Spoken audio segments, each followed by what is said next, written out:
Hi everyone, this is Michael Connon representing TooMedToo.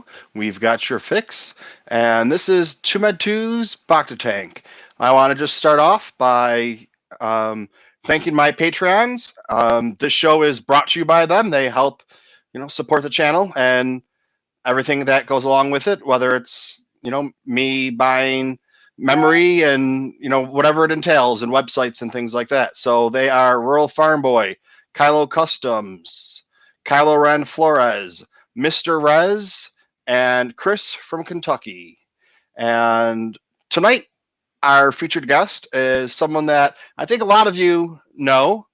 And if you don't know who he is, I think you're in for a treat. We have Gus Lopez. Gus, how are you doing today? Good, good. Thanks for having me on, Michael. You are quite welcome. I'm honored to have you on. You are you're like one of us. You're a Star Wars fan and a collector extraordinaire. Yeah, I've been doing a while. Yeah. I've been friends with you on Facebook for a period of time. Yeah. And never really interacted with you. Just we were kind of friends because we're both like Star Wars. And then with the quarantine going on, I saw that you were doing some videos of your collection. And I said, oh, okay, I'm going to check it out. And then the videos just kept going and going and going. And then I kind of looked into a little bit more into, I guess, your past or your history and kind of along the lines of who you are. And, you've written a collecting book or two, so you're kind of, you're on the next level. I have, I collect books and Black Series, and I have some Funko Pops, although I'm not a Funko Pop collector. Everybody in the chat will tell you that. I do not collect Funko Pops. Even I have 112, but it's not a collection. So you don't consider that enough to be a collector? I would say 112 is. Well, that's just Star Wars memorabilia that happened to be Funko Pops. So, all right, we have a professional that agrees with me. It's not a collection, so I guess I'll go away with that. My wife has thousands of Funko Pops. She collects Funko Pops, so okay, so she collects not all Star Wars, but she is way into Funko Pops. That's good. Yeah. So, I'm gonna try and do this really quick. So tell us, how you got started into collecting. I started like most other collectors. I grew up with Star Wars. I was, as a kid, bought the toy. I was into it since the very beginning, since 1977 when the film came out. And that first year, there was very little out there, right? There was a Marvel Comics, the Topps trading cards. There were some printed things or like puzzles, like anything printed was just basically all that could get done that year because Star Wars success took everybody by surprise. And but like what really hit me and what I always really wanted to collect were the action figures. So as a kid, I collected those. And then years later, after the first three movies, I got back into it in the early 90s. There was starting to be a resurgence of interest with all the people that grew up with Star Wars, and I was sort of part of that. But like one of the things I think was interesting, what I thought was very fascinating about that period was you had, so there was this original wave of Star Wars collectors who were, probably like in their 20s or 30s at the time Star Wars came out. But the people who were kids at the time Star Wars came out, it took them sort of years to become very serious collectors. And it wasn't really till the 90s you started to see that phenomenon. But what was fascinating to me was we were the first generation that were like connected worldwide through the internet. And so that was sort of my thing. It was like built the first Star Wars collecting website, connected with people all over the world, and learned a lot about collecting through that. And really starting in the early 90s, and my interests have grown over that time. And so that's really how I got started. I don't even though I've kept everything I had as a kid, I still have everything. It really wasn't until the early 90s that I started collecting, and I started small at first. It was like loose action figures, and then I was like, okay, I'll get the vehicles and the play sets, and then I'll get these things in box, and then I started buying local collections, and it sort of snowballed from there. Yeah, you have I have some pictures from your website that we'll go through, and I'll let you talk about them or whatever. But there's a lot of things in there that I think that it was when you started, you got lucky that you started then, because if you were trying to collect those things now, you would never be able to get them, or they'd be priced so high. Like I know one of your big things. You had made the 10 or 12 videos on Facebook, and one of your big ones that was a two-parter was all the prototypes that you have. And at the time when you were collecting the prototypes, no one else was probably collecting them, because who wants, half-made pieces of plastic or whatever at the time? And you had the insight or the want to want them, so you probably got them for free or a really good value. Where today, it would be years' salaries to pick up some of those things. Yeah. I mean, definitely in hindsight, I do look back and say, okay, I feel very fortunate, very lucky, like great timing. But, a lot of the things I collect now, at the time I started to collect, there wasn't a lot of interest in it. And my theme has been always chase what I want. And I always love the prototype stuff, because and a lot of other collectors do now, not at the time, but when you're collecting the vintage toys, which I was doing, at some point you've seen everything, right? You've seen every carded figure, you've seen every box toy, and what's novel, what's new. And what I loved about the prototypes was this exposure to this world of, wow, all these things that they were considering making, this whole new view on the whole vintage Kenner toy line. It gave this interesting perspective, so I was really fascinated by that. But I sort of took it a step further and said, well, how do you find these things? Because I think there were people interested in the early 90s in finding these things, but nobody really thought about how to do it. And so I remember telling a friend, yeah, I'm going to go to Cincinnati. I'm going to meet up with some Kenner people. He thought it was crazy. We're going to fly out there? And I'm like, yeah, why not? Let's try it. And then over time had multiple friends join me on trips there. And really through the mid 90s, the early 2000s, every trip we do 3-day trips, hit dozens of people, worked at Kenner, and would come back with boxes of stuff. I mean, it was amazing, the stuff we were finding.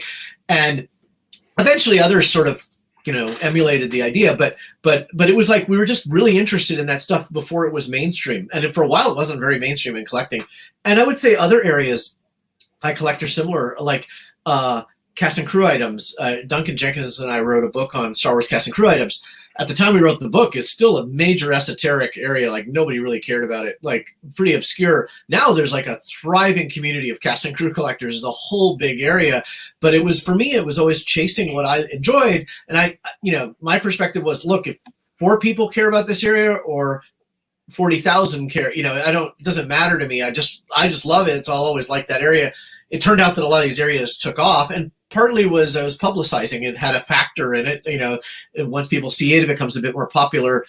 But there's some areas I collect that aren't really big mainstream areas that I just dabble in, that I find interesting. And so but there's some of these areas, cereal boxes. Another thing I collect was a very early decision to collect Star Wars cereal boxes.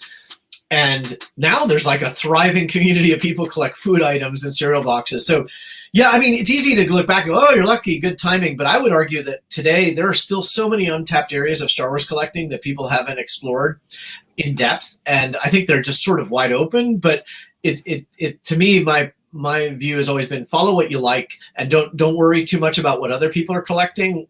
Just go after what you really find truly fascinating.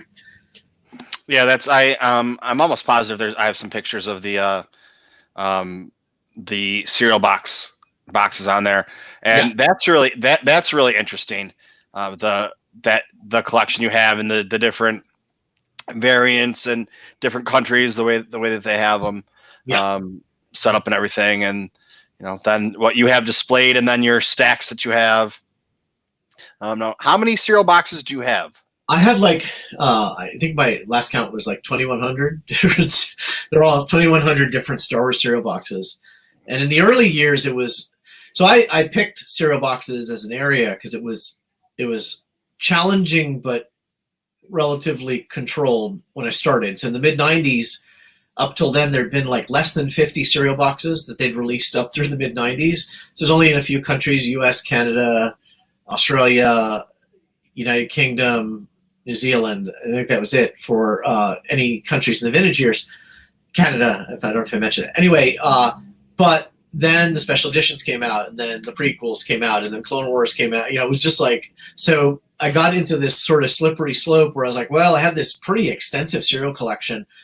I had a lot of really obscure ones. But then, like, as these movies came out, I'm like, oh my God, they're doing these. It changed from, like, 7 countries to hundreds of countries now do Star Wars cereal promotions. So I started building this network of friends. And when a film comes out, I contact 300 people worldwide who look for in every corner of the world, like, are finding these cereal boxes. And I've kept this up. And so it's enormous amount of cereal boxes. So it's like over 2,100 now. And it'd be impossible to recreate that now, because so many of those boxes are like in some obscure country, and they'll have like 40 variations in a country. And if you didn't get it when that film came out, yeah, maybe years later you might find 3 of those boxes, but you'll never find all of them. So I just got into this whole thing, and as a movie comes out, I get this, like, almost like neurotic obsession of like, oh my God, I got to get all these cereal boxes, and get this network. And I still have stuff trickling in from Rise of Skywalker, because with the COVID-19 stuff, people got sort of stalled on shipping me these things. But I just have just so many from them, and I only display a few in the cereal room. I have a room dedicated to cereal boxes, but I can only put like a couple hundred in there. So most of them are in filing boxes stacked up, but it's kind of an awesome thing. It was like, wow, I'm going to try to find this one area that I go very deep in. And it's a very hard area to collect. It's actually, people don't save them generally, so it's very tough to collect. But it gave me a taste of how ridiculously insurmountable it is to try to collect everything Star Wars. Because just something that seems as simple and as focused as cereal boxes is out of control. Like over 2,000, I mean, that's ridiculous. Like, there's so many of these things, and they're so hard to get. And so it gives you perspective on like how just impossible it is to collect everything. Now, is that what you're closest for a completionist as? Because I know when I was watching your video, when you have a lot of carded figures, but you don't have every carded figure. And, you even said that for you, it's not worth it to get every variant, because, you don't really care that much about it to have, because there's 6 different colors of somebody's shoe, or I know that's not true, but but it's kind of along those lines where it's like you have the main one, and then 1 or 2 variants, and then something that's crazy that they made in Japan or in Norway or something. Different categories have different perspectives. So like I would say in cereal boxes, in cast and crew items, in vintage food items, I try to be a completist. I try to find every single example I can find of those things. There are a few categories like that I do that in. I don't collect in every category. I collect in like maybe 8 different categories of items. But when I do them, I go deep. So even my carded action figure set, I don't get every variation of it, but I do have a full set of the vintage action figures and the box toys. So, different collectors will draw the line differently. Like, some will get, as you point out, like different, some will get like different variations, like, different photo variations or different figure variations. And I don't need to get every variation. I get the major ones. But it depends. Like, some collectors, like in the cereal boxes, some people won't get, I get every size variation, every offer variation on a cereal box. So, some won't go as extreme as I would on cereal boxes. So it just depends. Like, but yeah, I do try to be pretty complete in cast and crew, in cereal boxes, and in vintage food items. Now, is there any one place, the videos that you made of your collection, you have those, because you and I are friends on Facebook. So I was able to watch them on Facebook. Yeah. Do you have those in any one place for someone to go watch them? Or they're available. Some of them I put different levels of access on it, but I did, I haven't publicly shared them. I mean, people who are friends with me on Facebook can see them, all of them. There's some that I set to publicly accessible, so anybody on Facebook could see. And so what I did was, to give the background on it, was, while people were all at home, I saw people were doing videos, of showing their collection, which I thought was really cool. It was like, I got to see a bunch of collections I've never seen before, where people did these videos. And I was sort of inspired by that. And I thought, I should do a similar thing. But it occurred to me that we have a lot of rooms. There's a lot of Star Wars stuff. So it'd be more interesting to do it sort of room by room. So what I did was basically 1 room per day for over 2 weeks. So it took, I think it was like, it's about 13 or 14 different settings where I went through room by room. So like several of the rooms are movie props. There's one with costumes. There's some with cast and crew items, food items, blasters, artwork. So we just sort of hit different topics on different days. But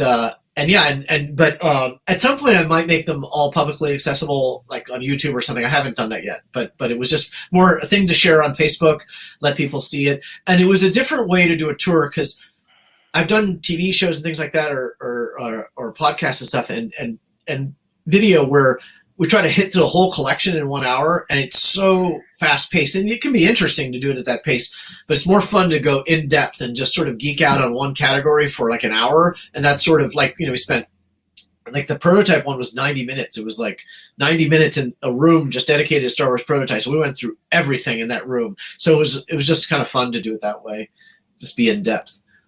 Yeah, I learned quite a bit, just from watching them. When I had never collected anything Star Wars up until a couple of years ago. I went to New York Comic Con with some podcasting YouTube friends of mine that are collectors, and I kind of got the little bit of the itch.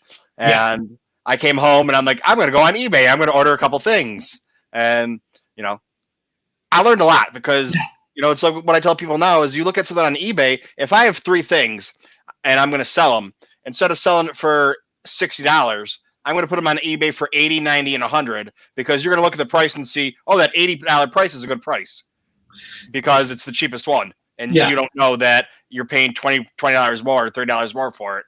So, like, there's a couple things it was a expensive learning curve for me to teach myself about some of the ins and outs of collecting.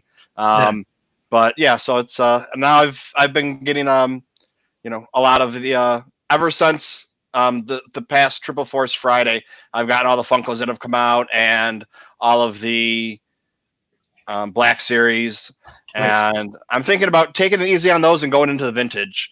So I actually I got into a Kickstarter. There's a book that's coming out on vintage Star Wars figures.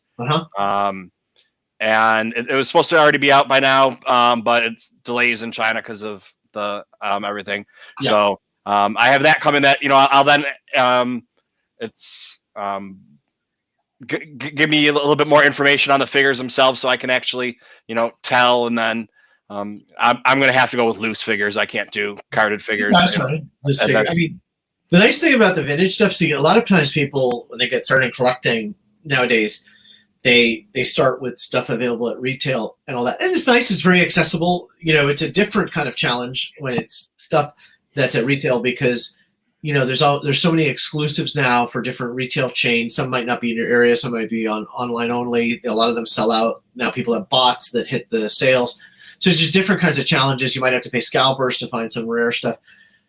The nice thing about vintage, I mean, it's to each their own. Some don't like vintage, it's fine. But vintage is finite. They're not adding any more vintage. So while it might seem expensive, it's a finite journey. Whereas like Funko Pops, they may continue for like 30 years, it's all a matter of what, to me, it's like, what do you like? I've collected a lot of newer things too. For me, it's mostly serials and cast and crew. I used to collect the toys that were coming out, but it got to the point where it just took up so much space that I said, you know what, I'm going to stick to the strengths of the collection and focus on vintage. And I got rid of all my toys, sort of post 80s toys. But I always advise people, like, go after what you're interested in.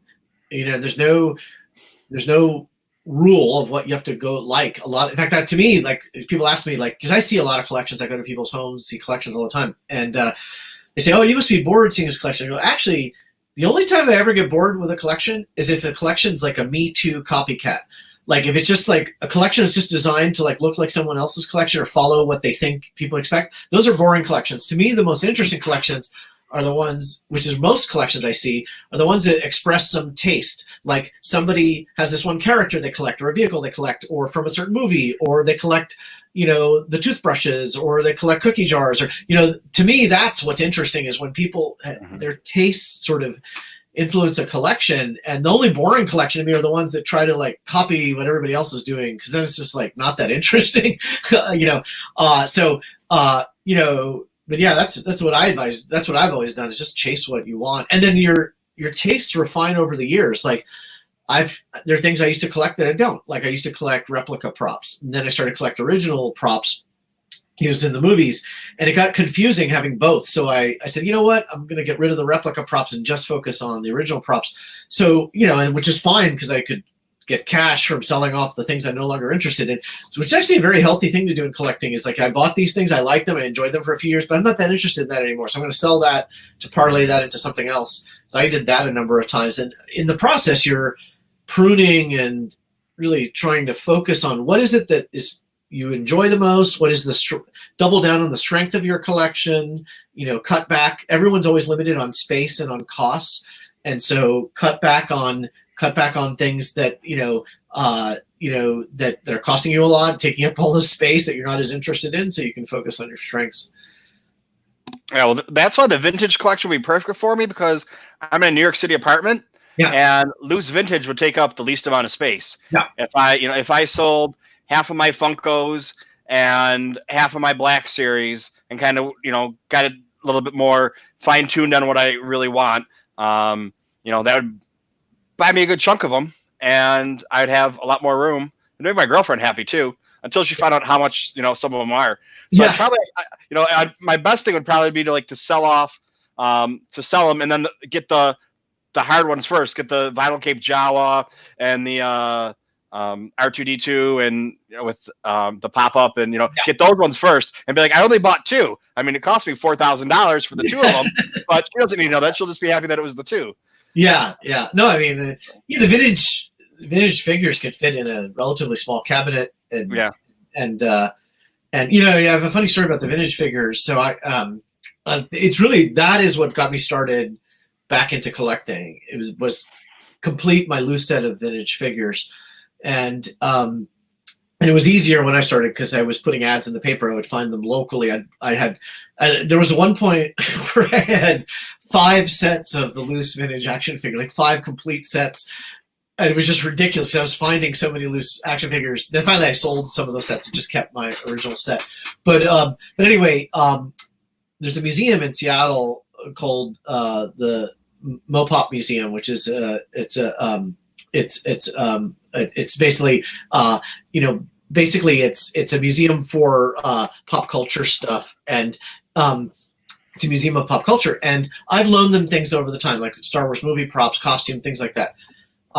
And I had and the museum was founded by Paul Allen, who was one of the founders of Microsoft, who he owned the Seattle Seahawks and done a lot of things for the Seattle area. Anyway, he has this amazing collection. He had this amazing collection of like movie props and costumes, like Planet of the Apes costumes, and like things from Aliens. I mean, just every kind of science fiction thing. And so in this museum, the museum staff asked me if I would loan them the Death Star model. So I have this model of the Death Star, the original model, three-dimensional spherical model of the Death Star. And they put it in the center of one of their major rooms, which was kind of awesome, right? It was like this museum is surrounded by the best artifacts in science fiction history, but the Death Star is sort of the center of it. But one of the things they also borrowed at the same time was my loose action figure collection, my loose Star Wars figure collection. They had that on display in a cabinet.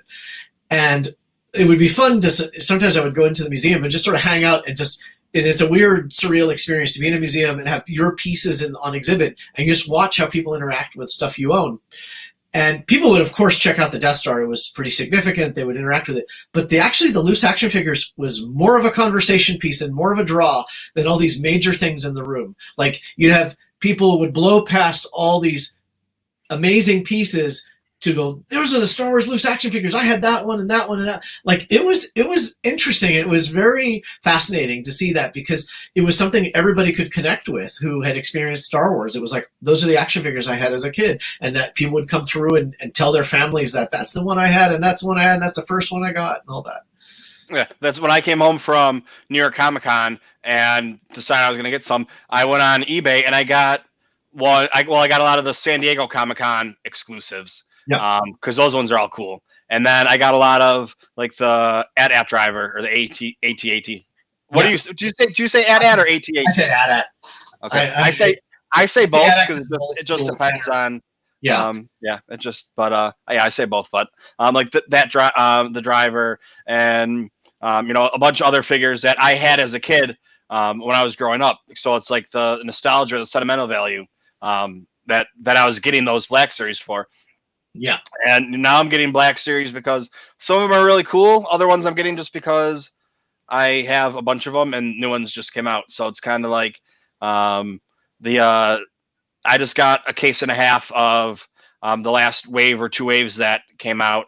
And a couple of them I really don't like. But it's like, do I want to get rid of this one and then have like just be missing one out of all these ones, even though I don't really like it? So you're It's trying like, to get all of them then, all the Black Series? No, because there's some that I don't like that I didn't get, but it's Yeah. now that I'm getting all the new ones, it's like, well, there's 6 coming out on this wave, and I like 5 of them.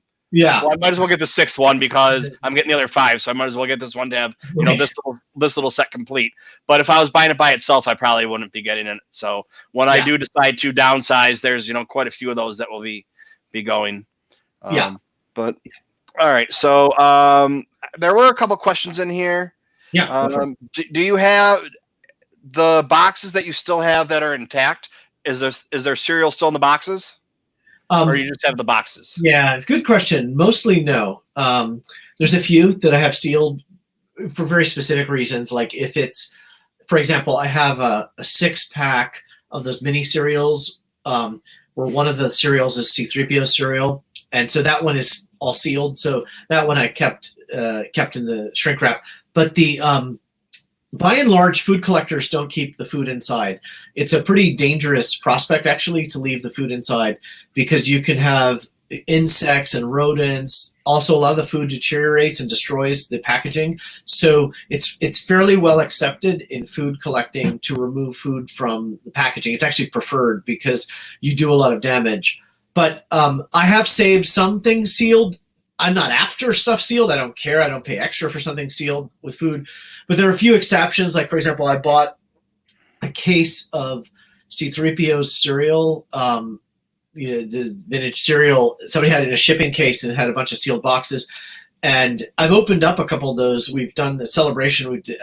Done it a couple times as a joke to have a C-3PO cereal eating contest. We did this in fact, we did the last celebration last year, which is kind of a crazy thing if you think about it, because it's like, at that point, it's basically a 35-year-old cereal. And we got this whole table of people to just chow down, a whole bowl of 35-year-old cereal. But anyway, there's no real reason to save the food. So most of my food stuff, are empty boxes. Which is what I prefer. Now, what about something like the Pepsi cans that had the Star Wars Pepsi cans? Now, do you take the beverage out of there? Yeah. It depends if it's a can or a bottle. So for cans, definitely. Aluminum cans do disintegrate and rust and can they corrode. And if you have, and then also they can explode, they can they can leak. You do not want to leave soda cans full. That is a terrible idea. And if you talk to like people who collect Coca-Cola, 100-year-old Coca-Cola cans and stuff, nobody keeps the drink inside of it. It's like a very bad idea to do that for canned things. For bottles, it's safer. And I actually have some bottles. So I have some vintage Star Wars Coke bottles from Canada that I got from a guy from Vancouver who drove down he had a few cases of these. And so I bought a few cases of sealed. It was all sealed. It's very cool. It's like sealed Coke bottles that have basically a Star Wars bottle cap on the top and the Coca-Cola inside. So I have those, and the good thing is those are in thick glass bottles. There's no real risk of those leaking, and so that's an exception where I would keep it in there. But for Coke cans, you definitely want to keep them. You want to drain them right away. Like, you don't want to keep them around too long.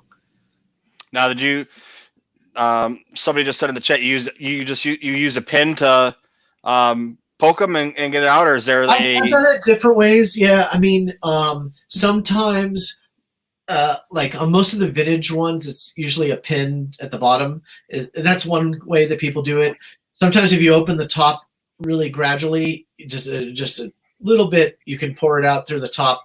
A lot of it's a preference. what you'd prefer to just open it. I like to keep the can as intact as possible. So if I do open it from the top, I just open it a little bit, pour out the drink, rinse it out, and then sort of seal it back, or poke a hole in the bottom. But either way is acceptable. It's really your preference. The real reason I was asking that is because once, Celebration is back because I can't see them having Celebration this year. I just don't. The governor of California is saying there's not going to be any gatherings. So, what are you going to do? Put 50 people in a hall that seats 5,000 just so that you can. But so if it is back at Anaheim or Orlando, I'm hoping now that they've done Chicago, we get one in New York City just because. Yeah, I should do a New York one at some point. They can accommodate it, and I'd probably still get an Airbnb with my friends because that's one of the best things about Celebration is the people and hanging out with people and everything. So I might have an Airbnb right down the street from my apartment, but I'm still going to be at my Airbnb just because it's going to be. I don't want to have 10 people in my house, but totally. No, that's yeah. So and people who've never been. I mean, it's worth mentioning. It's like people who've never been. They probably think, oh, it's expensive. It is. It costs a bit of money to go there. But although if you buy a bunch of the exclusives, you can probably cover your costs just flipping those. But that aside, like Celebration, it's the finding like-minded fans. And then if you do go to Celebration, it is very important to just try to meet people there because you're in a crowd of the people that like are into what you're into. And like I've talked to people who've gone to Celebration and like the first couple times they went, they didn't really interact with people, and then they finally crossed that road, and it was like, oh my god, what a different experience! Because everybody there is into Star Wars and is friendly, and it's just a great environment to meet like-minded Star Wars fanatics. Yeah, well, I mean I got lucky because I started this whole YouTube and the whole TooMedToo's network to meet Star Wars friends, and it was 2 weeks into it, and I got a message from somebody that said, "Hey, we're a bunch of podcasters. We're getting together." And I didn't know what to expect. I'm kind of, like in the back of my mind, I'm thinking, "Oh my god, what am I walking into? It's going to be a bunch of, old sweaties in the corner arguing about who shot first or whatever." And I walk in there, and I've told the story before. I walk in there, I'm the nerd out of all these people. I'm the biggest dork, and and they all have successful podcasts, where they get, thousands of downloads a week, or 8,000, 10,000 on the good ones or whatever. So they're successful podcasters. Where me, I'm happy that I get 10 or 15 people in the chat in a night or whatever. So it's just it's a completely different beast. But and made friends with them, and then go to Celebration with them and talk with them, and and hang out with them, and so it's like, and every when they get together here, there's a couple people in New York and a couple people in Jersey or Pennsylvania, or come down from Toronto, or whenever somebody from California or from outside the state or the tri-state area is in town, we try and get together, which sometimes it's 5 or 6 times in a year, sometimes it's once or twice a year, so it just depends on how everything happens. So I got lucky. I couldn't really ask for anything more or anything better. And then, with having the channel and the people that are in the chat right now, making friends with them and, talking with them on a daily basis or whatever about real life things. So, kind of goes past that.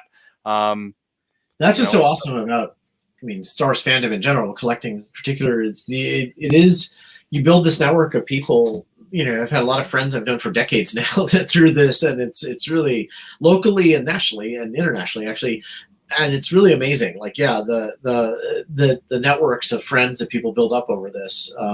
People who haven't explored that, definitely encourage you to do it, because even if there's particular crowds that you don't click with, there's so many other groups of Star Wars fans, like you'll find your posse to hang with. Yeah. And like, I don't know if it was why we're on here or if it was earlier before we started. I don't know how I said that you and I have been friends for a while on Facebook, but never really talked. Somebody wanted me to say hi to you. A couple weeks ago, I was doing I'm going through the Rise of Skywalker art book. And I have the camera on the book, and I'm talking about the pictures with people, and it's like this. There's people that chat or people that come on and just whatever it happens to be. And somebody's like, hey, I know about that book. I want to talk about it. And I'm horrible at paying attention to the chat because I can't talk to you and pay attention to the chat at the same time. I'm not skilled that way. I'm not good at that. And this person to fill up the whole thing, like saying, hey. And I was like, okay, come on. And it's the person that wanted me to say hello to you. Hello back. His name is Ross Sambridge. Oh yeah.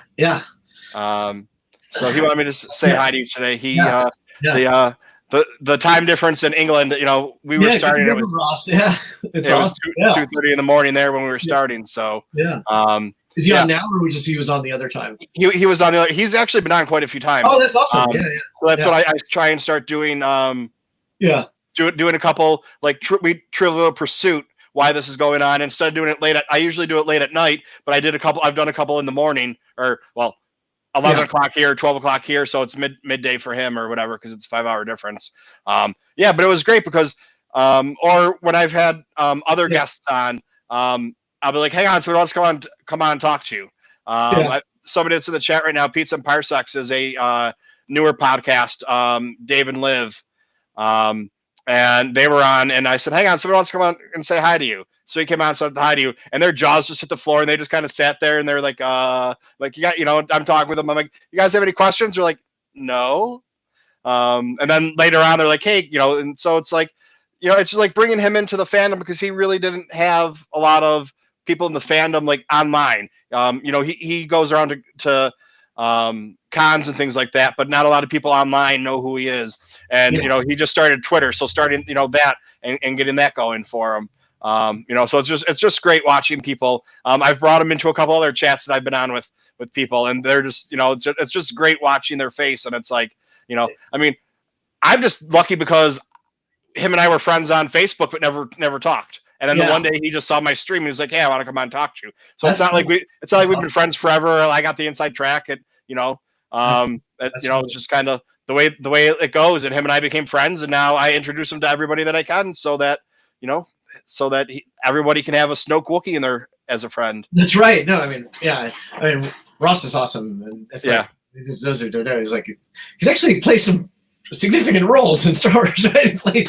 He played Snoke, as a stand. I think a lot of people think Snoke was all CG, but there's actually scenes where it's actually Ross. It's like if there's a yellow robe, it's Ross. Yeah, a real person. And then a lot of the other movies that he's been in too, just from talking with him. And that's I don't want to sit here and talk about him the whole time, but it's weird talking about him because like if he was to come on now and you didn't know who he was, I'd be like, oh, tell him about this, tell him about this, tell him about this. It's like, because I know all these things and I've learned that I get so excited about, other people find out. And, he was in one of the Pirates of the Caribbean movies. And he's like, oh, you can see me here and there. Or whatever. But I think it's one thing that's very fascinating to me about the new movies is that folks like Ross, but if, also some of the other actors in the movies are also fans of Star Wars. Like they are themselves really into like they grew up with it. They love Star Wars, which I think is amazing. Like if you go back, even in the prequels, some of the actors really, they did Star Wars. They enjoyed doing it, I presume, but very few of them were actually fans of Star Wars, but the recent movies, just chock full of people that are really in, and Ross is totally into Star Wars, as are like a number of the actors in the recent movies, which I think is great, right? And then the people working on Mandalorian and on, the animated series they've done, they're all big fans, which is like great to have people passionate about Star Wars actually creating Star Wars. I think that's a big step.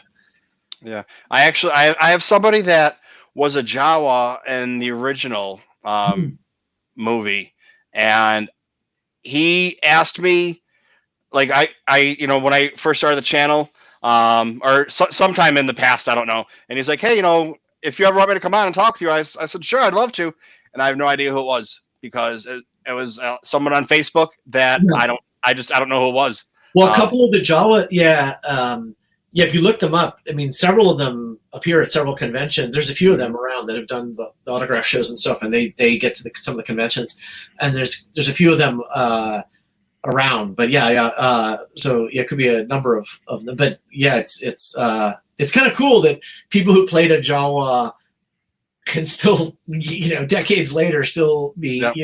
like connected to Star Wars. Yeah. Well, Ross too. That's the last thing I'm going to say about it, just so that we can go to some pictures. He's like, hey, bring your girlfriend, come to England. I'll bring everybody, all the Star Wars people together, and we'll go out drinking for Awesome. a night. And it's like, that's so awesome. That's like, maybe depending on when celebration is, maybe I'll do, if celebration's pushed off till the end of next year or something like that, maybe I'll do a fall trip if it's up and running to England and Ireland, so that I can, go to Octu. I can go to Octu and then, have a Star Wars, party with all the English folk. I met Ross at a very small convention in Southern England, and it was awesome, just very friendly and great with fans, and but yeah, if you ever get a chance to go to Ireland for Skellig Michael, where they filmed Octo, I mean, it is. I've been to most of the Star Wars filming locations, so they keep adding them at a faster clip than I can visit them. But I've been to Norway, Guatemala, Death Valley, Tunisia, I've been Italy, Spain, all over for all the films. But the Skellig Michael's up there. That's one of the very best locations. It's just they pretty much just used it as is. They replaced the puffins with porgs. But other than that, it's pretty much that island is like, that's how they that's how they did Octo. That is a great location. If you do visit that location, though, my advice is the weather. So it's out on the ocean, so that, of course, on some of the choppiest seas everywhere. And so the boat trips, a lot of times, there's certain days they can't even get to the island. There's certain days they can't do landings. So my advice to people is plan it for 3 days. Book ahead of time, because the boat trips out there sell out. Book it over 3 days, and then you'll have at least 1 day where you get to the island, but there's a chance they might cancel. Like if you book it so it's only 1 day on your trip, you have a high chance you won't get to see it. So, but it's an amazing location. Yeah, see, I'm lucky because my girlfriend has a lot of friends in Ireland. So I have places to stay for free, so that I can add a couple days onto the trip because I don't have to pay for lodging or as much. Yeah, but you should check it out. It's a great location. I'm gonna try and find some pictures here for us. And that's the other thing. You're quite the traveler. Going through your Facebook, kind of doing a little Facebook stalking of you, and Antarctica. Not many people have been to. My wife and I were on a trip did a bunch of travel right before all hell broke loose around the world. We went to Colombia, Chile, Antarctica, Easter Island, and then afterwards I went to Svalbard and Norway.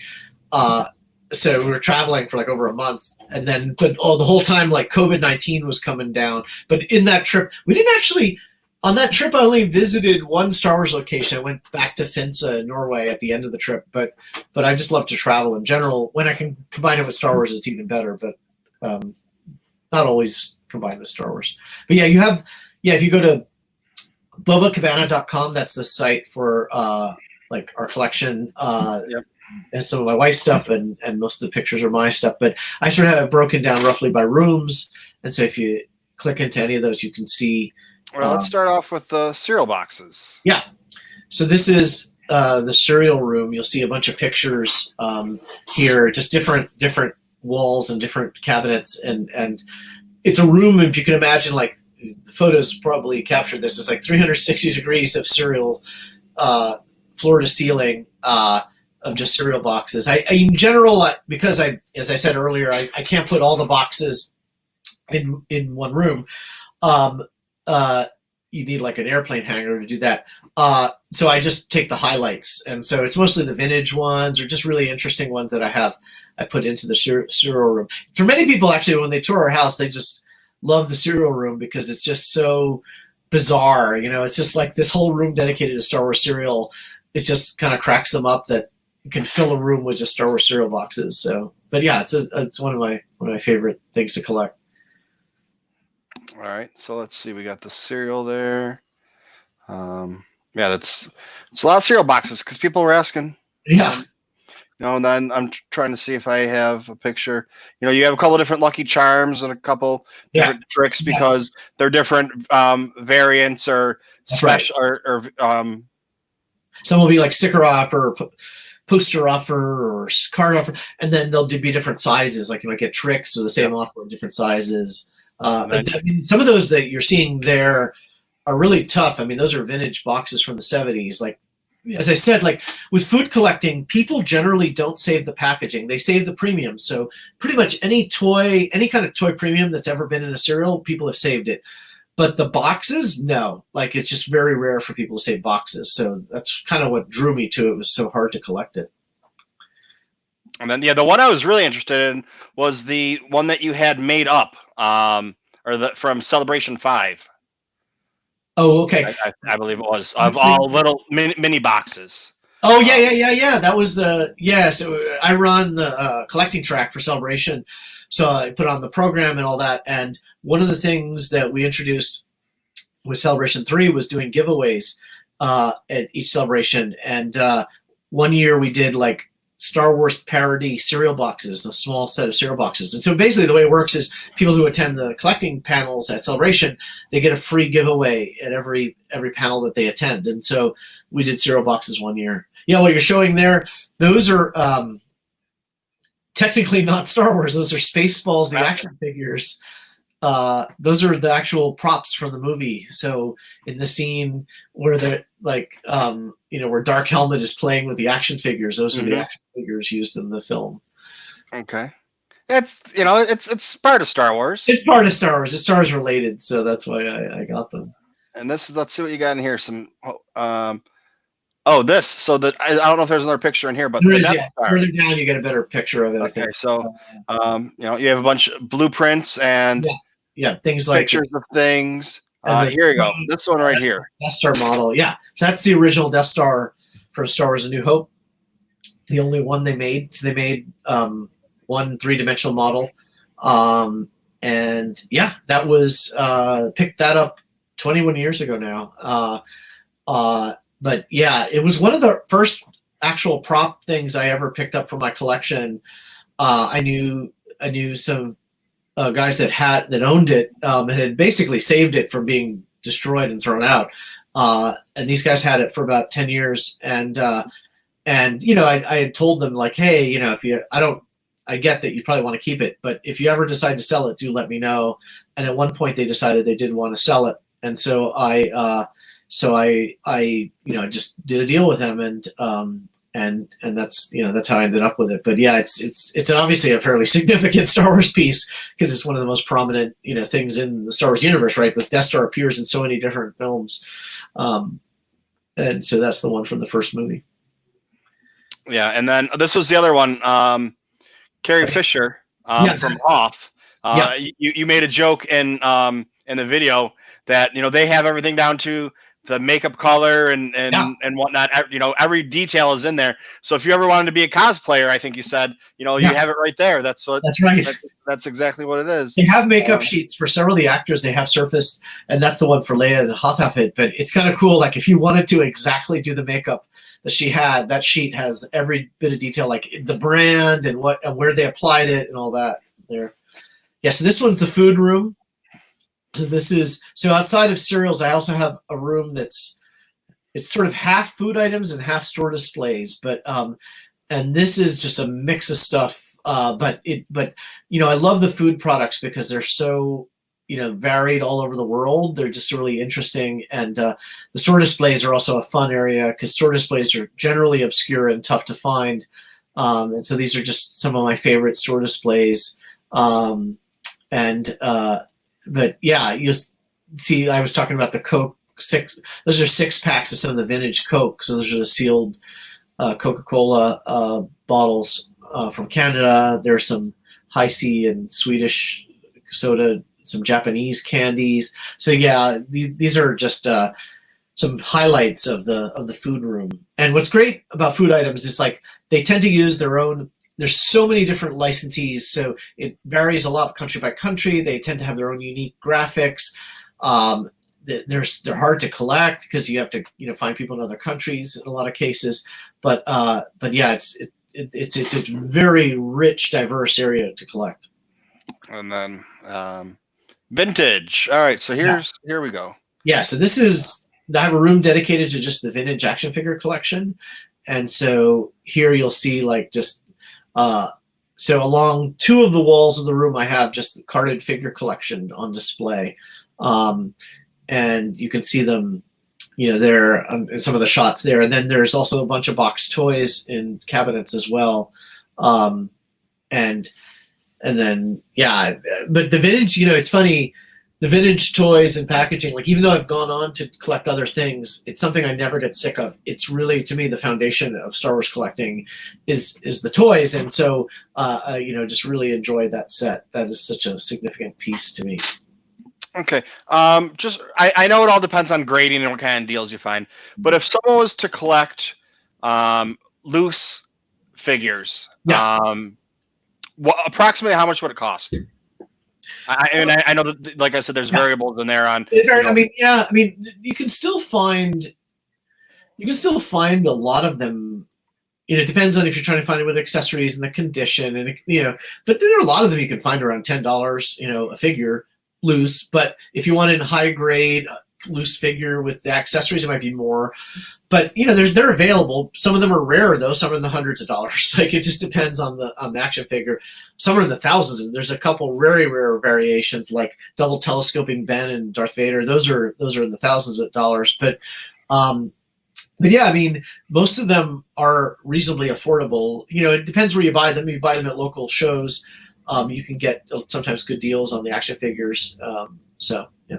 I had bought my 2-1B medical droid because that's where I decided I was going to be smart, and I retired from restaurant management and decided to go to nursing school when I started my channel. I was like, well, okay, and I was like 2-1B, and the only name 2-1B in canon is TooMedToo's. So that's where that name comes from. Huh. But that's a really deep cut that like Star Wars nerds that know everything don't even know, because he was in 3 or 4 pages of a comic book and 3 or 4 pages of a book. So it's kind of that was an extra deep cut. But it's like so I picked him up at a con, and I think he's only worth $8. But I think I paid $20 for him because it was at a con. So everything was $20. For good figure is reasonable. So yeah. And here we're looking at the cast and crew room. So these are. The entire room are items that only people who worked on the films had access to. So there's like T-shirts, jackets, caps, invitations, Christmas cards, all that kind of stuff. It's like the entire room is just stuff that's only available to the cast and crew of the movies. Yeah, you have some amazing things in there. That just they're different. And you have 4 different jackets from Empire, and the same one, just a little bit different on. Yeah, I actually have 5 now.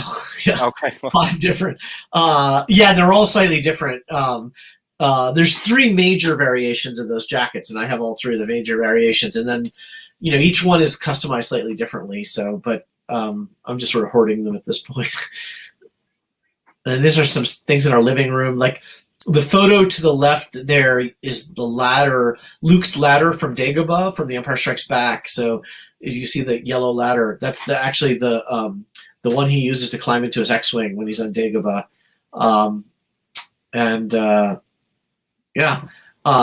then further to the bottom right, you see those are Grand Moff Tarkin's pants. Yep. So those are, it's actually very hard to find any Star Wars costume pieces, but especially for major actors. The AT-AT is a background miniature that's used for special effects shots for forced perspective. So the one they did that one appears in several of the shots as a background AT-AT walker, and the legs move and stuff. It's designed to be animated. And then pieces of like Han on the Tauntaun, that miniature. So I collect movie props, and so the down at the bottom you see Princess Leia in the slave bikini. That's the original costume from Return of the Jedi, which is a fairly significant costume. And then I don't know if you have it in here, but I know in the video you were showing it. You had said that the bikini itself is actual bikini, but like that red sash or whatever, you don't know if it is. But then you have a bunch of other slave Leia bikini things that are loose, that aren't displayed like that. Yeah. There's on here several, now, but the that's why costume, you need to go watch his videos, people, and go check them out, yeah, I because go through all that in detail. Like the costumes You know, original, some of the fabric has been replaced by the costume designer later, so the fabric's not original, they're replica, but most of the costumes are original. And then I have also sculpts and concept pieces to that costume. And then here you see various blasters, and you see like Tusken Raider mask from A New Hope, a Nikto mask, and then a Boba Fett backpack from Return of the Jedi. These are all used in the movies. Everything you see here. and like I had said earlier, I learned a lot from just watching your videos and you talking about things. And like the Tusken Raiders, every one of them has a different mask. So you were saying that you can take the mask and match it up to the person or where they are in the movie, the bandage patterns on the Tusken Raiders are unique for each one, and they only made 4 Tusken masks for the first movie. So I was able to match which Tusken he is in the movie. And so he has some Ewok masks and more blasters. That's a Tusken rifle. That's a Cloud City blaster, Biker Scout, Naboo blaster, Endor rifle, Rebel rifle, Cloud City blaster, another Rebel blaster, New Hope blaster. Those are the molds to the Rebel blaster, Stormtrooper. And then you see the Emperor's contact lenses there, the yellow eyes. The Yoda is like a rehearsal puppet. It looks like a Muppet version of Yoda. It's the one they used for Frank Oz and Mark Hamill to practice interacting with Yoda. And it's pretty much disintegrated, or?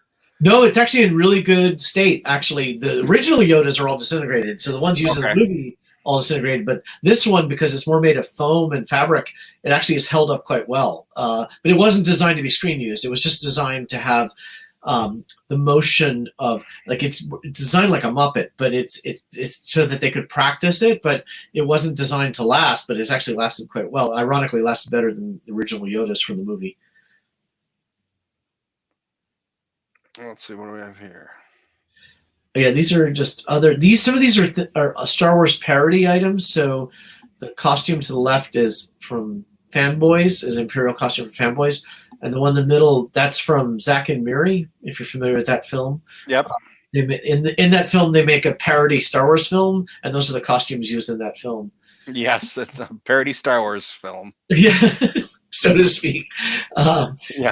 And then other prop pieces, like there's a moisture evaporator there. There's a chair from the Naboo flagship. On the bottom left there, you see those are the part of the Endor bunker. Those are the panels from the Endor bunker from Return of the Jedi. There's a Crate Dragon bone piece there. The right from the skeleton that's behind 3PO in the desert. So yeah, just a few random things. These are just some random props and awards and things that I have in the basement. And that's like an Ewok bodysuit, some things from Tunisia, some props from Tunisia, another piece of the Endor bunker.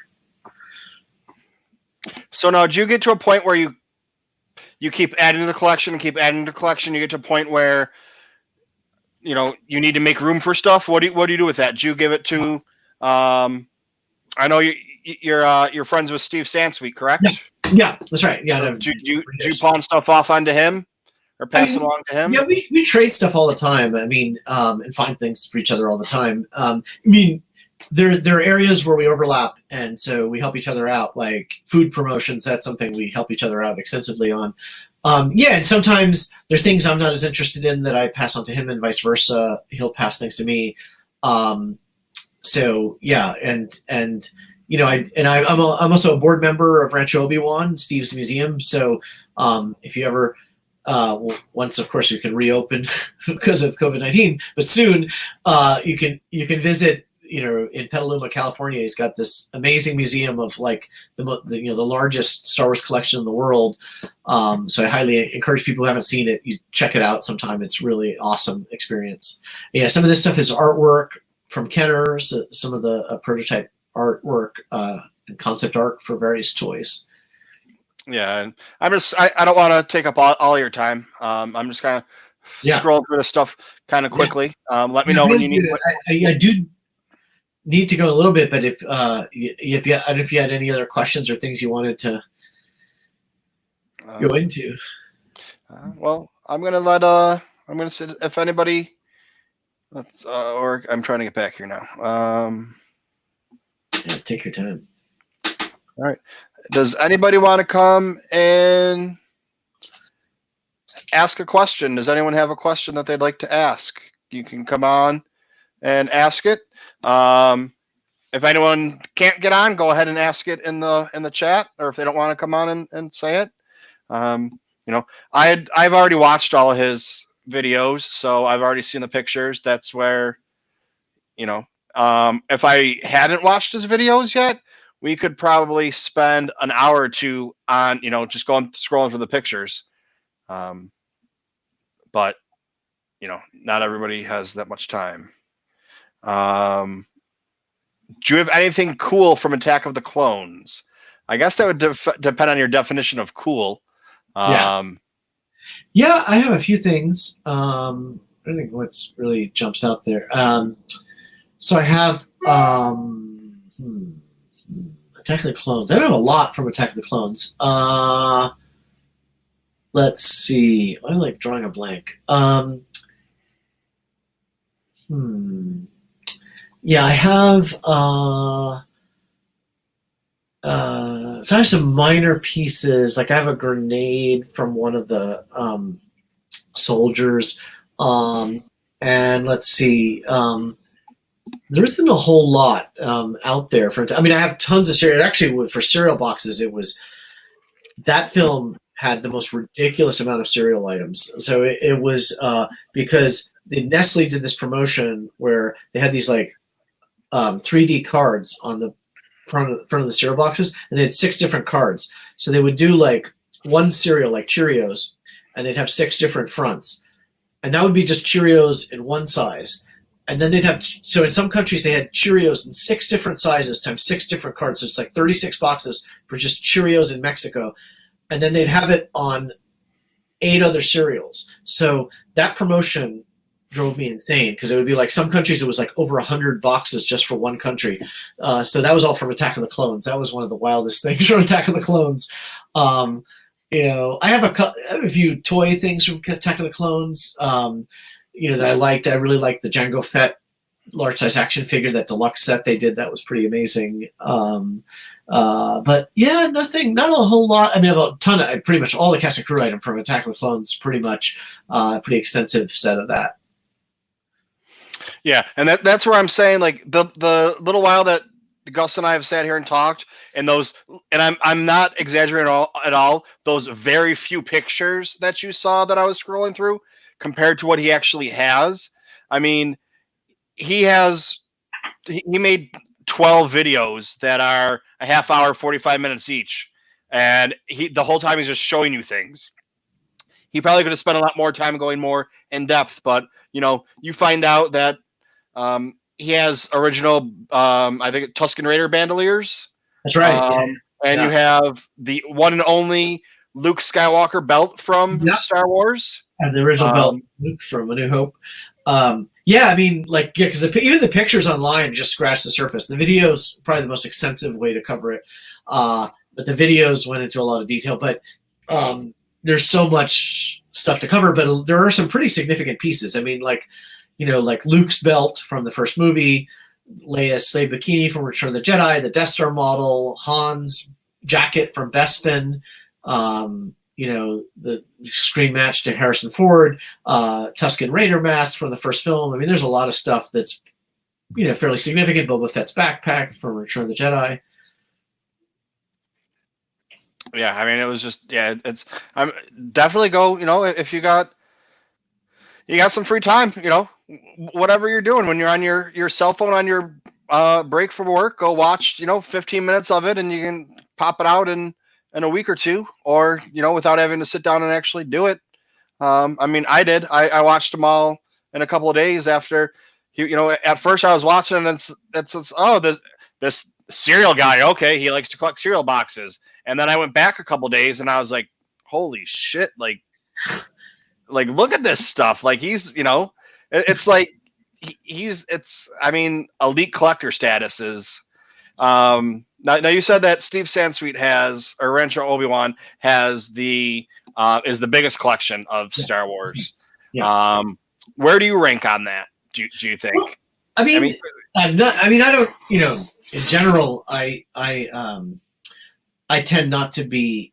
In general, avoid sort of ranking collections because it's apples and oranges. They're so different. I mean, actually, Steve made a comment one of the times he was over about because a lot of times people compare collections, these big collections, and it's like his comment was, which I totally agree with, was like, how would you even compare our collections? They're so different, Oh no, they are because I've seen. So, like for me, what I would say though is in quantity, I have a lot of stuff, but I don't try to get everything. I know several collectors with more stuff than I have. I don't have anywhere near the amount. I mean, I probably have.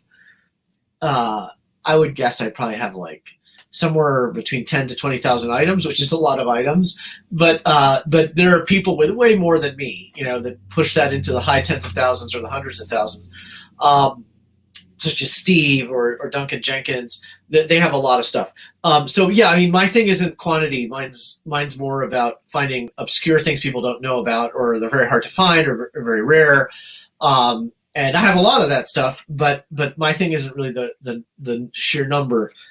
But I didn't necessarily mean like number because collections are different. So you have a collection, you have all of the figures, but you don't have every figure.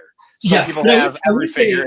In some categories, I probably have more than Steve does. Like in cereal boxes, I'm sure I have more, and in like cast and crew. So there's some categories that I'm much deeper into than say than as many as Steve has found. But then keep in mind, in about 99% of categories, Steve has the most in the world in that category. Like his just like dominates anything close, like anything that anybody else collecting in that category. So he has a really extensive collection. It's just a different experience. Like you go to Rancho Obi-Wan, you see the vastness of Star Wars collecting. You see all the different categories and so many obscure things from so many countries and some just amazing art pieces and things that are so unique. And people come to my place, it's more like, they see rare things or things they didn't know about existed in the first place. So it's just a different experience. But it's sort of to my point earlier, like what I like seeing in collections is just that it expresses the taste of that collector, that it every collection has a unique flavor to it, and you just sort of look for that. And so I get a kick out of seeing other people's collections all the time because it just gives me new perspective on some of the same stuff. And then here's a question for you. Have you ever reunited Mark Hamill with the original belt at a con? No, I have not. That's an interesting idea. And in fact, I should do that sometime. That'd be a good idea. Take it, because it is something that can roll up and put in a backpack I can take to a convention. But no, he's never been over, and I've never taken to a con to show him. It'd be cool. Do you do tours? Not like public tours. I do, when friends come over, stuff like, okay. Sometimes we'll have a party. In that sense, people privately will see it, but we're not set up to like open up to the public, unfortunately, like Steve is. But maybe some point we can do that, but we're not in the house. Not really. I wasn't sure because you had made a few comments about on the videos that when people come in, they don't get to see certain things. So that's why the videos, I'm saying it again, watch the videos, because he takes you to places that even if you were a friend coming in for him to show you things, you wouldn't see. There's a whole section of the house just because I know it's difficult to show it to people.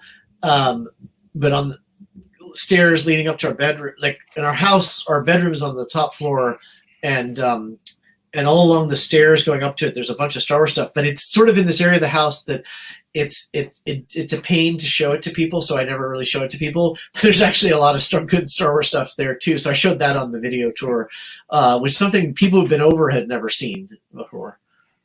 Well, I've seen it. I'm just saying, people have been to my house though many times and never got to see in person at all. Well, we have that special bond now. We've never met in person, but I've seen your bedroom. That doesn't sound right, but that's. All right. So I guess that's probably it for questions. I mean, there's a lot of stuff we can still talk about. Maybe someday when your Yeah. collection grows a little bit bigger. Behind you, all those medals. People might be wondering where all those medals Oh yeah, are. most of those are Star Wars things. Those are from a lot of those are from running events and stuff. But I've recent years done the Run Disney events at Disneyland and Disney World, and so some of them are Star Wars related because they do Star Wars specific races and stuff. So those are all like the finisher medals to when you complete those races. And then behind me on the other side are my Star Wars collecting library. So it's like the books that I, as a collector, just my standard go-tos for collecting reference. So I always have those handy. Okay. And then really quick before you go, Yeah. how many books have you written or are you part So of? co-authored 5 different books. Okay. I've been involved in 5 different book projects. 4 of them I've co-authored with Duncan Jenkins. So we've written 4 books. If you go to completestpublications.com, you can see our books there on different areas of Star Wars collecting. Yeah, because that's the one thing I like is I get the Star Wars books and even like the visual dictionaries. I have episode 1, episode 2, and episode 3, and then at the end of it, they put all 3 of them together. I'll still get that one even though I have the other ones just because. Yeah. I mean, you kind of got to, right? I mean, that's the whole point of collecting the books. Yeah. But yeah, okay. So I'll have to keep an eye out for your books and find those because I like to hit up my best way is go on Amazon and buy the used ones, and I can't afford to buy all the new books, especially some of them are quite expensive. Yeah. No, you could sometimes get a good deal, to absolutely find used. In fact, I know authors that sometimes buy copies of their used books so that they have cheap ones that they can sell at shows and offer an affordable amount. So when they sign books at shows. So. Yeah. Cool. Thanks for having me on. It's been fun. Somebody in the chat said that they want to come to your house and you can handcuff them just so they can look around. We definitely get a lot of interest in people wanting to come over. It's like kind of fun, but I love showing it when people come over. It's a blast. All right. Well, thank you very much. This is an honor to have you here Cool. and taking the time out of your busy day. Yeah. Thanks, Michael. Thanks for having me on. It was a pleasure. It's anytime you feel like stopping by. If you ever get something new, then you want to feel like showing people, you can just say, "Hey, look at what I got," and pop right on, and I'd be honored. Sounds good. I might take you up on that. And I'll definitely be looking for you at Celebration. Cool. All right. Yeah. Stay safe. Take care. All right. Be safe also. Thank you. Yeah. May the Force be with you. And you too.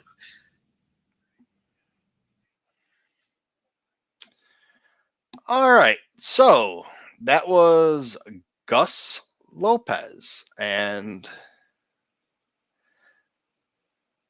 he has, one of the coolest collections out there because he's got a little bit of everything. And you heard me say a couple times, go watch the video.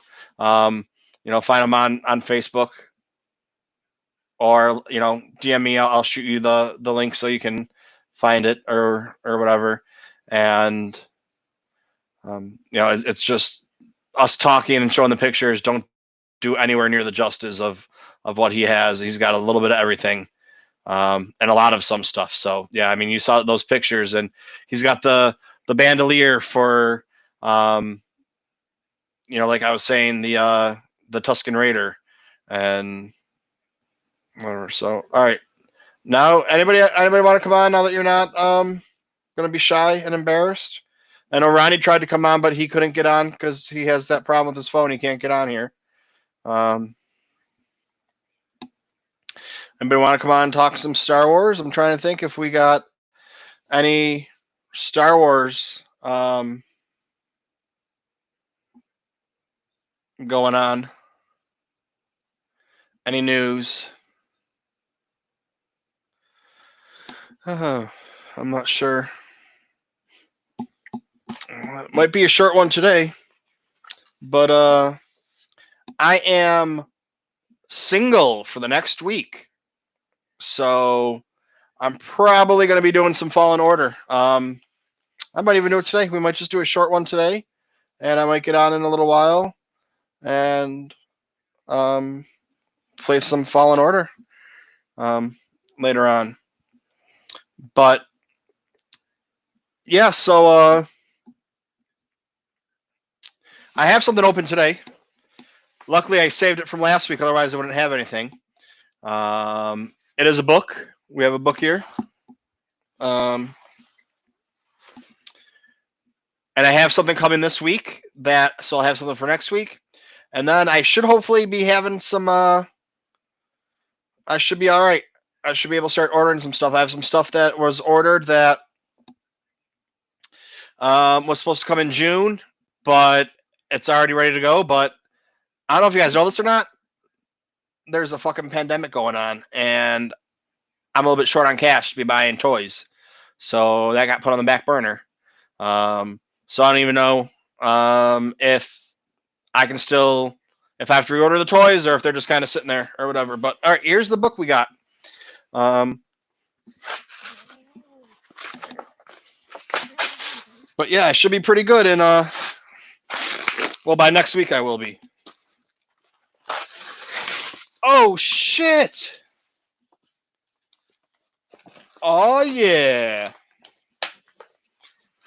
I thought this was a used book because it had told me on my ordering that this wasn't going to be here till June. No, no, no, no. Bam! I've been sitting on this son of a bitch for a week, more than a week. We got the Rebels Art of Book.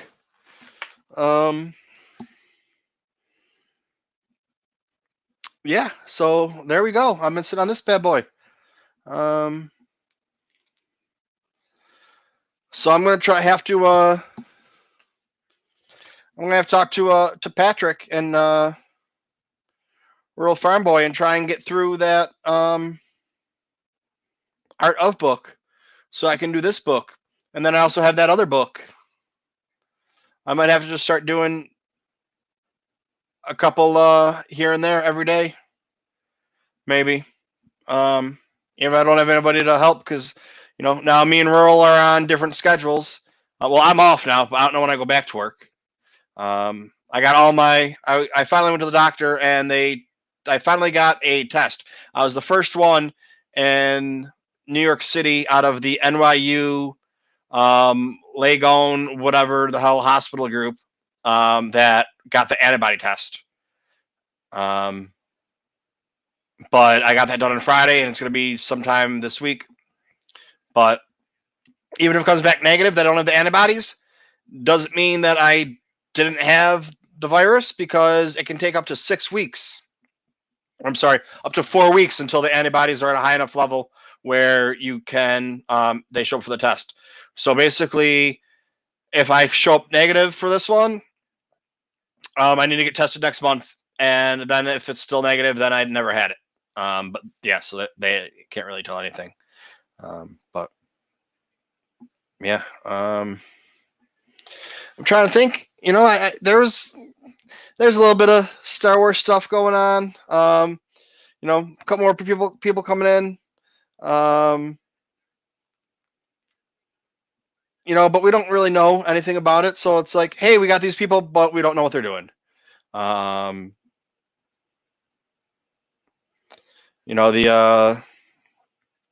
forget his name. The guy from Justified. People in the chat, what's his name? The guy from Justified, and he was in the that vampire one with Drew Barrymore. He's in Mandalorian 2.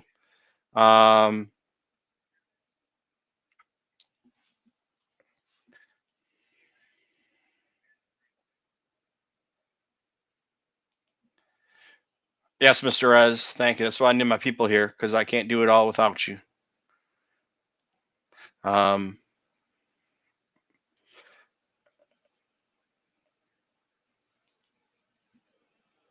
Yeah, so he's in the Mandalorian, but we don't know what he's doing.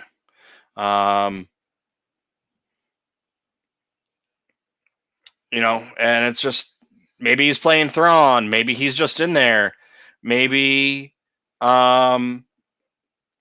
Ezra, because now we know that we have Ezra in there. We have Katie Sackhoff. Yeah, she's kind of cute sometimes. She's in there. So is it confirmed that she's playing?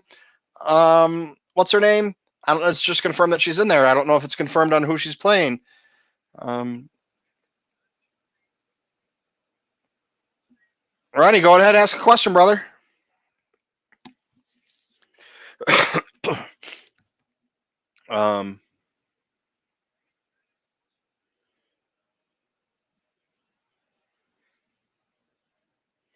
Yeah, so it's like, and then you have the whole Tamara Morrison thing.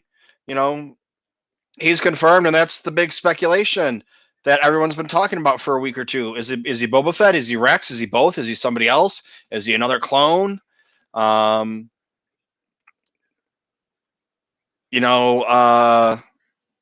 Reporter ran that he was in it, and then just speculated that it was Boba Fett because obviously, I mean, if you're Disney, that's who you're going to put it in there. You're going to put him in as. I'm going to do the giveaway tomorrow.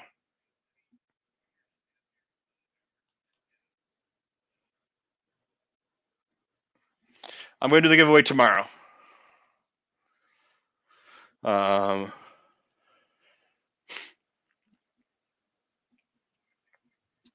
it's like all these people, and then everyone's running with it, and we don't really know. My whole thing is everyone's not when I say everyone, but like the people that have decided it's going to be Boba Fett because it's confirmed. Well, it's not confirmed. Somebody wrote a story, and that's it. Nothing's confirmed. But now I was talking to Nick from Bespin Bulletin, and he told me that he knew that Tamara Morrison was going to be in it, and that he's heard rumors that it's going to be both Boba Fett and I'm paraphrasing now, so don't say this isn't me confirming that he said it. This was conversation that him and I had while he was on Ant Shot First playing video games. So nothing's confirmed. He wasn't confirming. We were just talking, and he seems to believe that it's going to be both.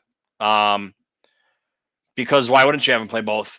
But if he's going to have his helmet on, you don't need him to have his helmet. Take his helmet off. If he doesn't take his helmet off, you don't need anybody could be in there unless he's already going to be on there playing Rex or playing another clone or doing whatever. Oh,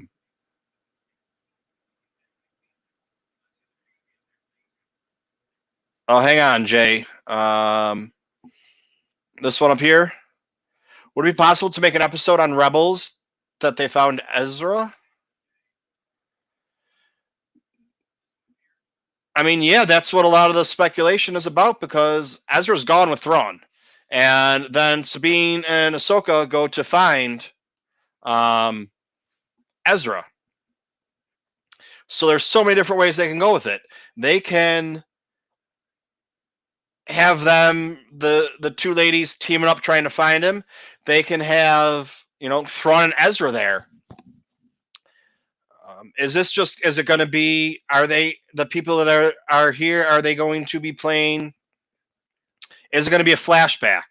I mean, there's just so many different possibilities that they can do. They can do a flashback and have it be Boba Fett then. They can do a flashback and have it be Rex, and then everybody that's saying, oh, he's too old or whatever, have that come out. So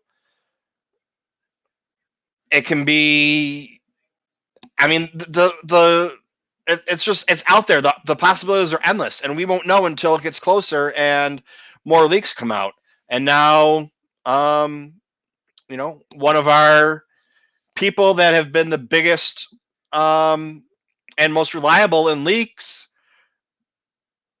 since The Force Awakens is no longer really part of the game or is laying low right now. And has lost a lot of followers and credibility. So, I mean, he was always right. 95% of the time, if he reported something, it was going to happen. You could bet your money on it because he had his sources and he double checked and triple checked and, whatever, and found places and sat there in the bushes and took pictures of the Mandalorian set and whatever. And no one else knew where it was and found it.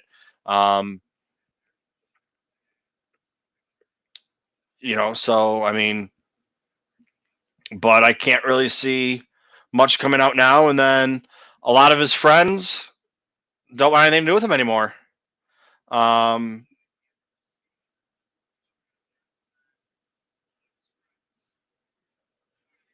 mean, so I don't even know, where to go on that. I mean, I'm not really weighing in on the whole thing. I mean, even though I kind of did, but I'm not, really. So,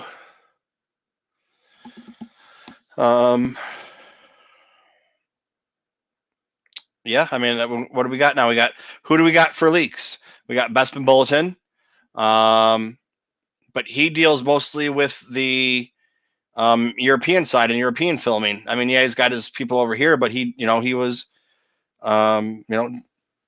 Jason Ward did the U.S. and Bespin did over there. Yeah, they crossed over and shit, but I mean, that's kind of where things were at.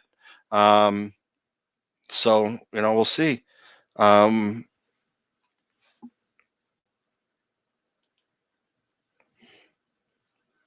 mean, would it be possible if they make an episode where they find Ezra in Star Wars Rebels?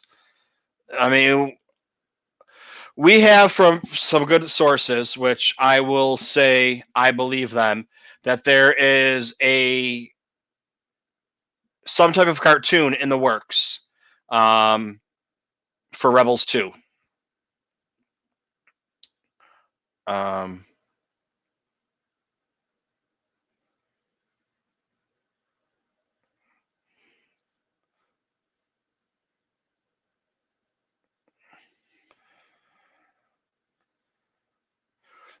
Yeah, but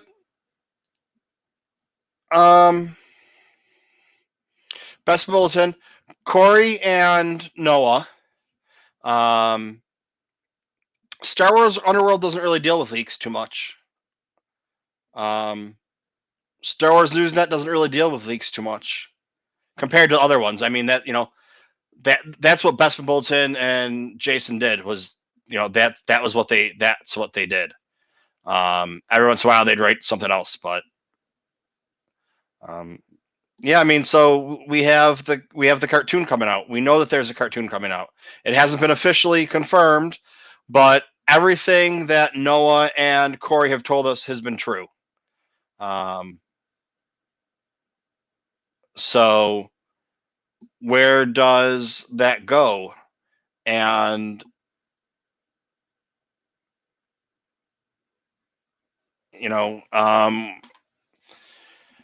where does it go from there? Are these characters just coming in here? All these people that they have showing, Sasha Banks. Is Sasha Banks going to be Sabine, or is she just going to be some kick-ass chick that fights Gina Carano? So they got somebody that's actually physical and a fighter or a wrestler.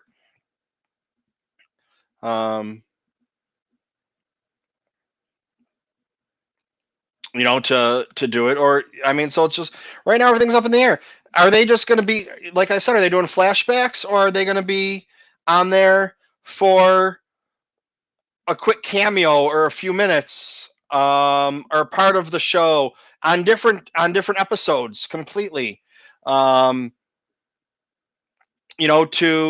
give us our live action so that we can do a cartoon to set up the cartoon, because you got the Mandalorian. You got people, because of Baby Yoda, that don't give a shit about Star Wars watching the Mandalorian. And that is the talk at the water cooler, even though we don't have water coolers right now because no one's working. But we're going to be up and working, and some people are going to be not in their houses anymore, working from home. So you're going to have that set up. So, oh, did you see who's Sabine? Okay, now we need to find out who this chick is. Oh, we can go back and watch these cartoons, or we can, find out from this or that or whatever it is. Oh, these people are kick ass. We really like them. They have a new cartoon coming out. Okay, let's watch that cartoon. And depending on, you got to figure the cartoon's already done. Season 1, if the cartoon is true and is coming out, season 1 is probably done. Season 2 is probably done, or just about, because you got to remember that shit's done a year before it comes out normally. So maybe they're just gonna do a season or two like they did with, I don't know, do a season or two and put it at live, or who knows what they're gonna do. Somebody knows, like Real Farm Boy would say, somebody knows. Who knows? I don't know. Somebody knows. So, all right. What else do we want to talk about? Yeah, I'm really excited for Sasha Banks. She's pretty hot. And then we have 3 seasons of the cartoon.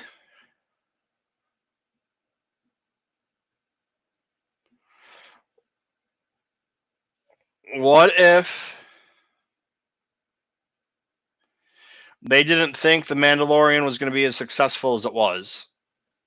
Because no one knew it was going to be Baby Yoda. I mean, Baby Yoda is now the number one. I can't say the number. Well, Baby Yoda is the number one searched, or Yoda is the number one searched thing on the internet. Star Wars character. Darth Vader, I think, slipped to 3. Mandalorian's 2. Baby Yoda's 1. Chewbacca's in there. Luke's in there. Leia's in there. Your main ones. But how are they going to do it?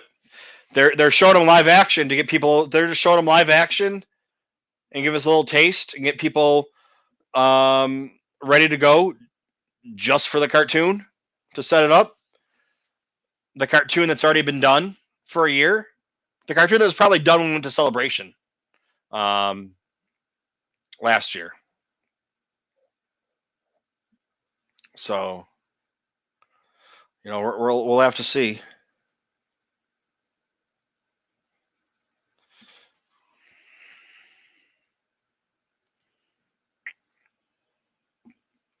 Clone Wars was the highest streaming content, almost double Tiger King and Stranger Things.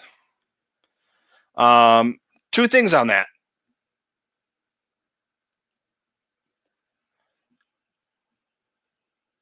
One, you have a lot more Clone Wars to stream.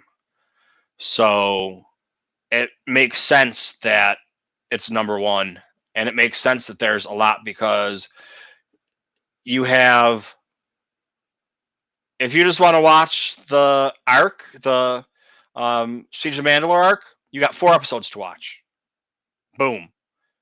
You can watch those 4 episodes in 1 hour. It's going by number of episodes watched, so it's not going by number of hours watched. If you go by number of hours watched, it's probably close to each other because you got to figure those other ones are an hour long, so it's 3 episodes of that. But no, I see what you're saying. But then again, that's just me being jaded, and you can make the facts say whatever you want for them to say. And I'm not saying that animation's dead, but would you rather see live action Ahsoka or cartoon Ahsoka? Where's the boo-boo? Oh, she's over here sleeping. I can't believe this book came in and I didn't know it. You know what? I might not open this book right yet because it's a little dinged up.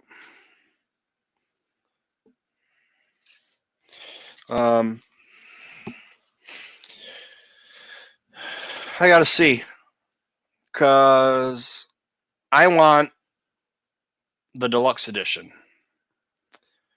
But the deluxe edition, I had to cancel that order because it was $80, and I wasn't allowed to spend $80. I knew I'd be in trouble if I spent $80 on a book. So I'm probably gonna wait until the end of the week or next week and pick it up then. By then, I should be done with. I don't know. Well, we'll see what happens. I got to finish that the Art of Skywalker book. Maybe I'll start doing this one too. I don't know. I got to find somebody else that has it so I can do it with them. But you know, I don't know.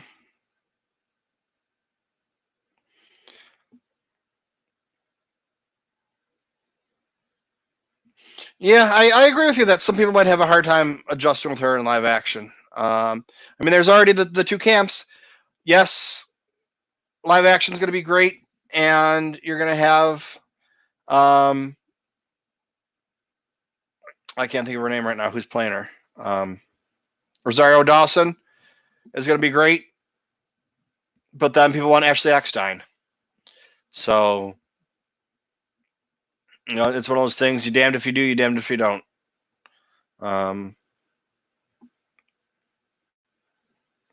Patrick, when are you off this week? When can we do some art book?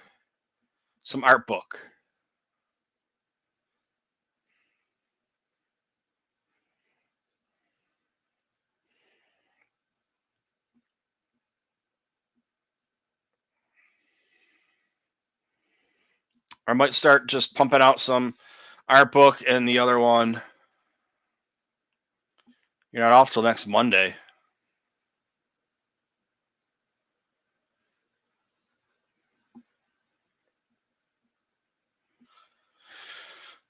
I mean, yeah,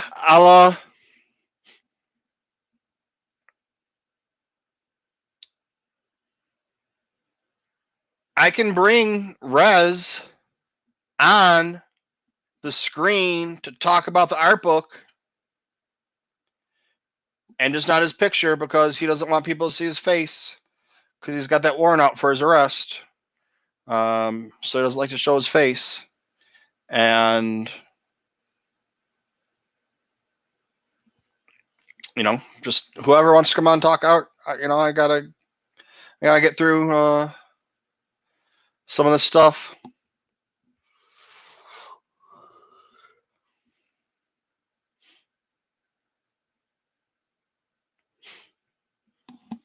But yeah, so it's like, well, Rural Farm Boy's back to work. So we'll see. I'm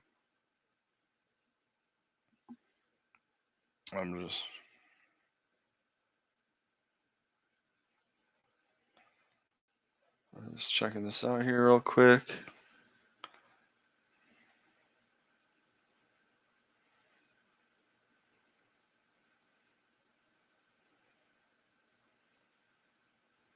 Do. This is great TV, I know. Patrick taking pictures of me opening stuff up.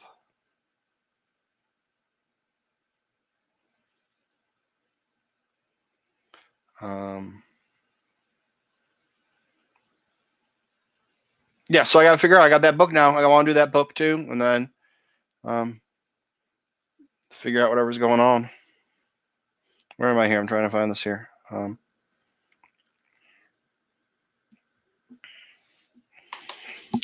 So yeah, I think maybe I'm gonna. Oh, I don't know if I told you guys or not. Where am I? Do you guys know what that is behind me? Where that is? What that is? I don't know why I just started talking Southern. I don't know why I started talking about it's changed color to nothing. You can't see it now. But don't worry, I'm gonna sit here, I'm gonna point at it until it comes back. Maybe it's a Sith. Maybe it's Mace Windu.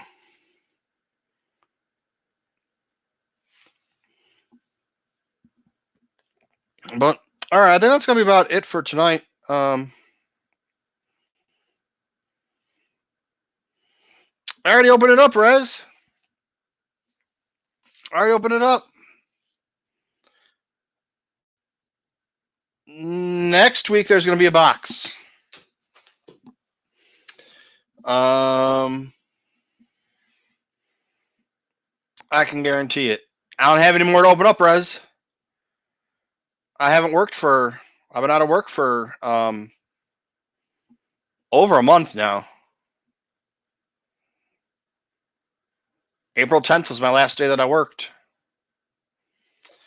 So there's that.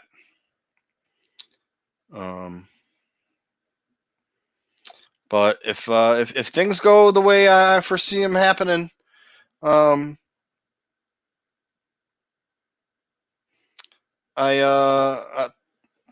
I got to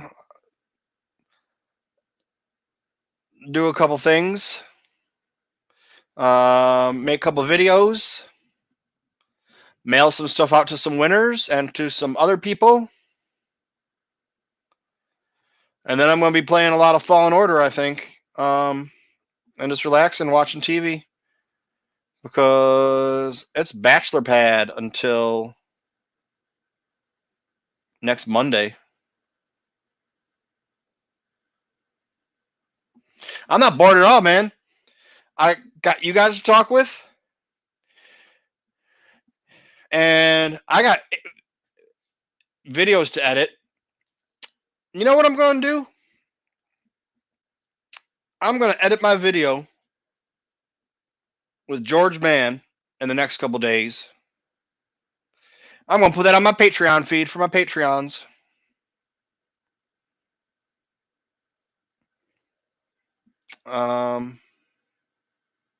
Yeah. Send Mr. George Mann a little message. Say, here you go. Here's your video that I did with you fucking back in October or September. Finally getting it up there on the internets. And he's got a new book coming out. Maybe I can get on there. I'm gonna spend a little bit of time talking to some peoples, trying to get I need to do some interviews with some peoples besides the Bacta tank. Bacta tank's always gonna be the Bacta tank. I got little sizzle for next week.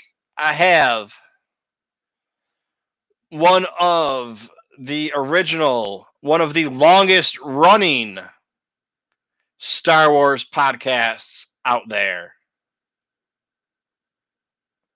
At least one of the members will be on this show. And then the following week, I have another podcaster coming on. He does his show solo, but I shouldn't say he does his solo. He usually has a guest on.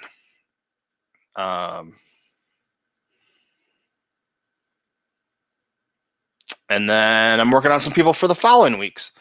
But I don't want to do, this is my thing. I got a couple authors I'm trying to work on, or people that are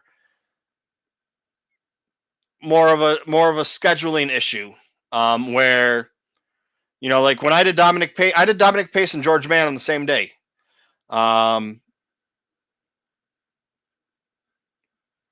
And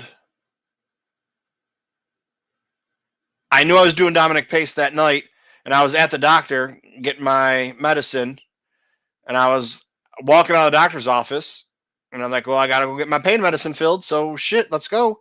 And they called me while I was in the cab, and I was like, well, they're like, can you do it in an hour? And I was like, there's no fucking way I can do it in an hour. But what did I say? Yep. And I came home and I did it. So, I thought the Dominic Pace one was a lot worse than it was. I guess it wasn't too bad. The George Mann one we're going to see. I'm going to get that bad boy done. And, yeah, that's what I'm going to do. Before Danielle gets back, I'm going to get all of these septic tanks put up onto the podcast. I'm going to get the George Mann video done. I'm going to finish Fallen Order. I'm going to do the contests tomorrow in the new road to 1,500 subscriber now, because that's where we are. I'm not going to push it as hard, though. They're going to be sitting around for a while, because it's 500 we got to go. We went from 750 to 1,000, and that took 2 months. This one's probably going to take forever. Well, I'm just gonna do, a bunch of shit. I got a bunch of stuff I gotta do, but she's not around, so I can do it. That's how we do. But yeah, now I'm just talking because I'm talking because you guys are here, and I'm not really talking about anything. So, all right, that's it. With that, I said good day. May the force be with you. Always.